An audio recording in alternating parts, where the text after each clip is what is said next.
This is now the third season that I've reached Diamond in Overwatch on the tank role. What's Diamond? It's the most desired rank in the whole of the game. A rank so high that even Overwatch streamers that play the game every day are still surprised when they see it. What? I have a diamond!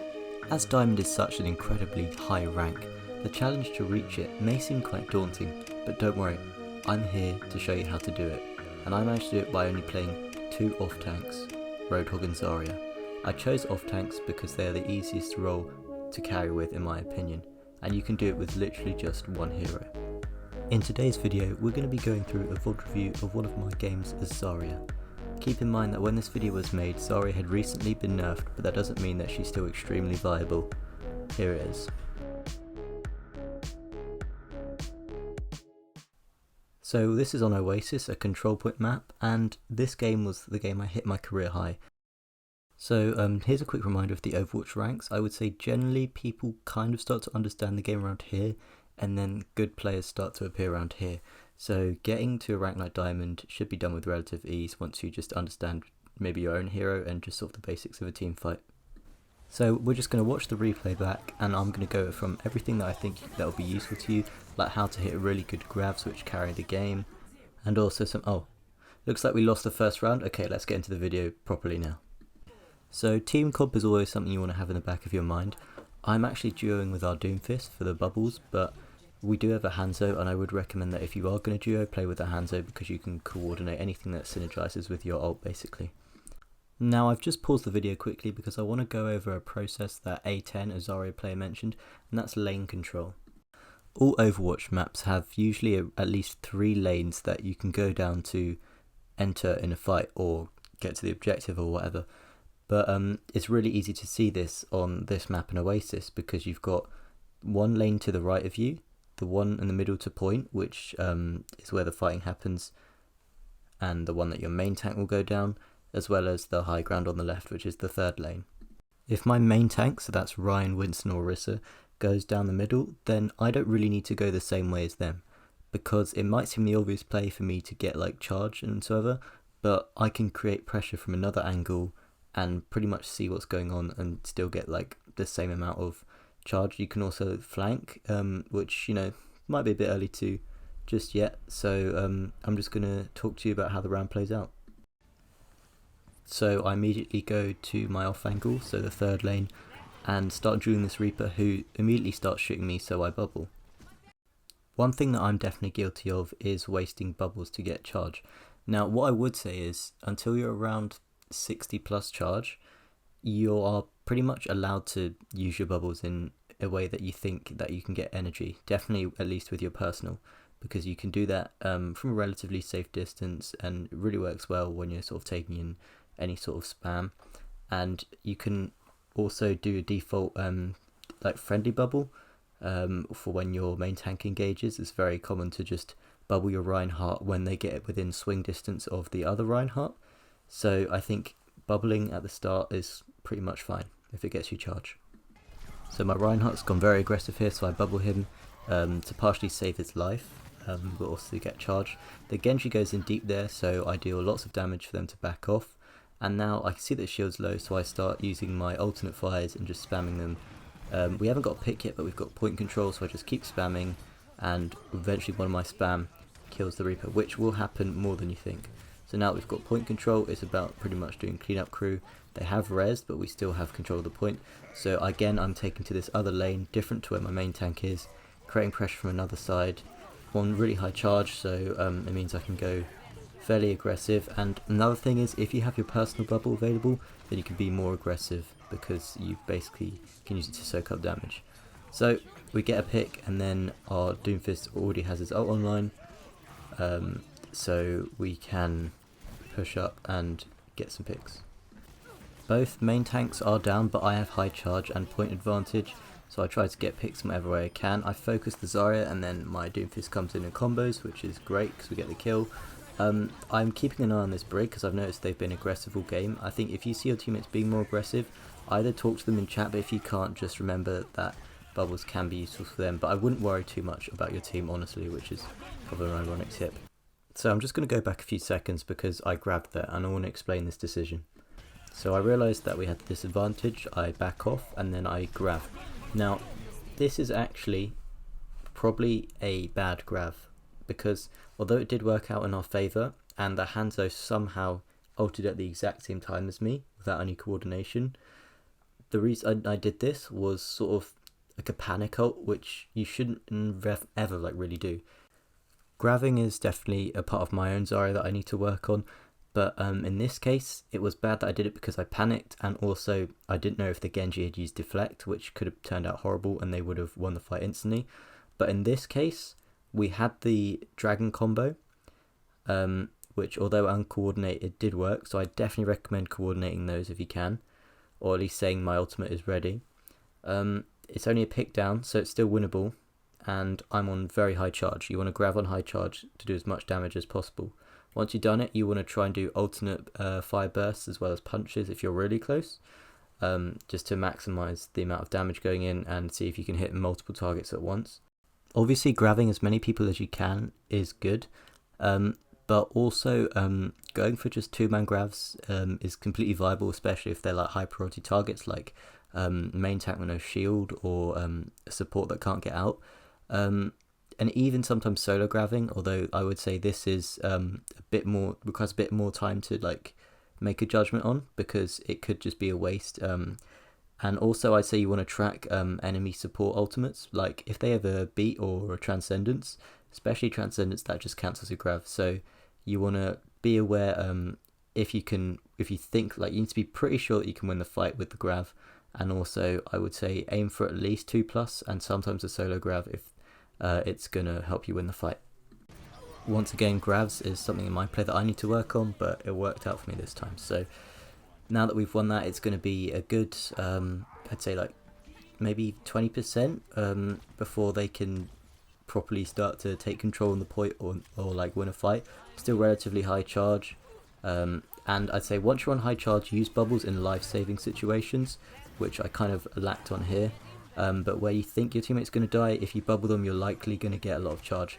Here I take a small off angle. I stay here for too long because, as you can see, the Reaper gets in and uses his ult.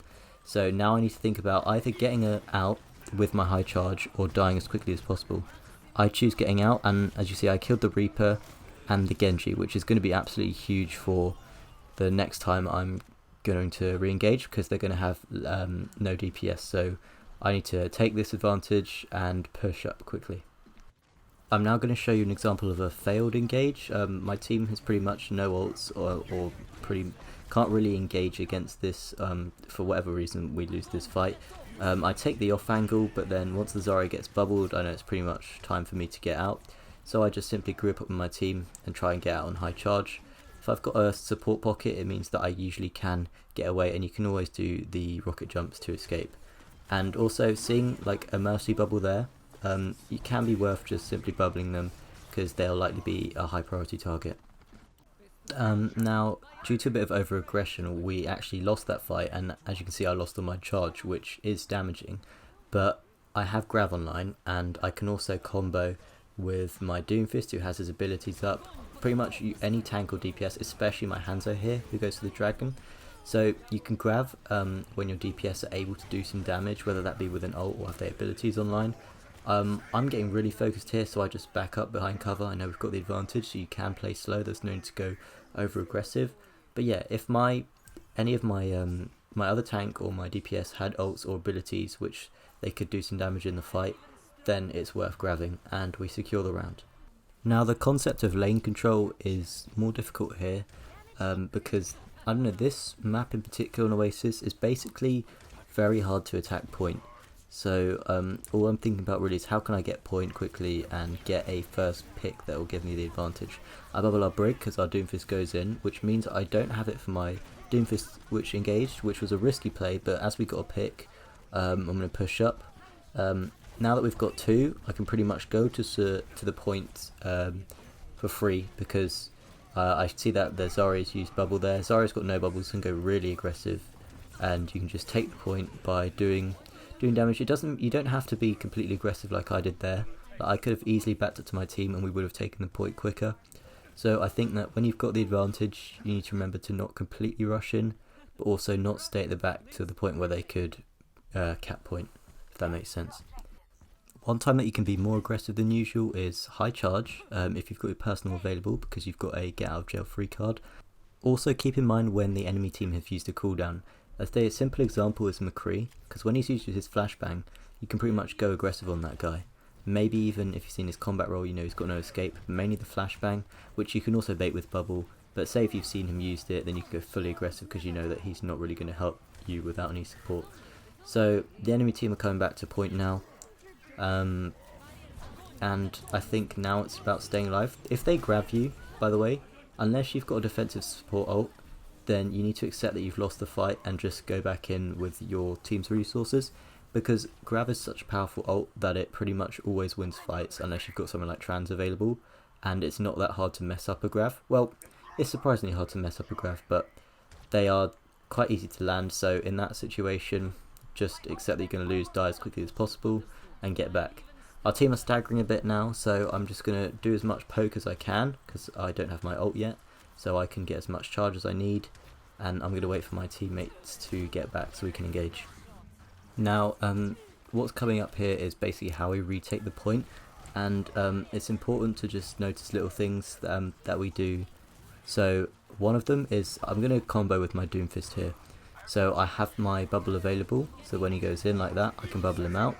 When he does this, he can uppercut the Reinhardt with ease, which means that my Ryan goes for the shatter and our Doomfist can land and kill everyone. And you notice that I haven't even used my grav yet. I mean, first of all because it's not ready, but that saves another powerful ultimate for when we next need to win a fight.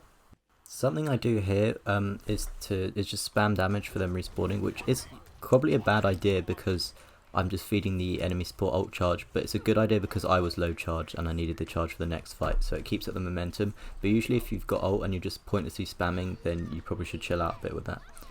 Now here comes a bad grav. I did this because I saw that we had one down and I panicked, but because we have less heals for the Reinhardt, it means that no one can really go in on this grav, we don't have any ults available, and we just lose. So now I need to just think about getting out. I think I have a reasonable chance of doing it here, because my Mercy's still alive, and especially when they're here right in front of me, I do try and escape. You can see McCree shooting, so I just bubble this Mercy as a precaution in case they are chasing, but now we can re-engage. A general rule for Overwatch is don't try something 3 times in a row if they always don't work. So this is why I went down the side here. Going main like that is every fight can be predictable and you can lose, so this is why the team's going this way. The Reinhardt called it we go this way, so I'm moving this way. I take the front because I have personal available and I'm on high charge, and because of that I catch the McCree off guard, who would be watching for flanks, but because I'm such high charge I can get the kill with ease. Then we get another pick, which means that we've pretty much won the team fight.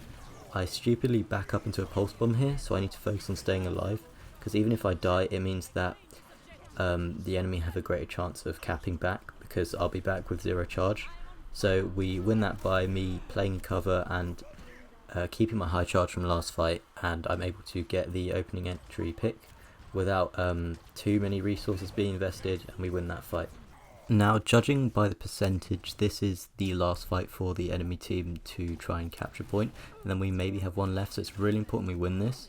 I tried to go for a bubble there because I saw my Doomfist going in, but we do have 3 ults online. So although Trace is a hard target to kill, I tried to focus her because I wanted to force recall out as early as possible so that she can't recontest.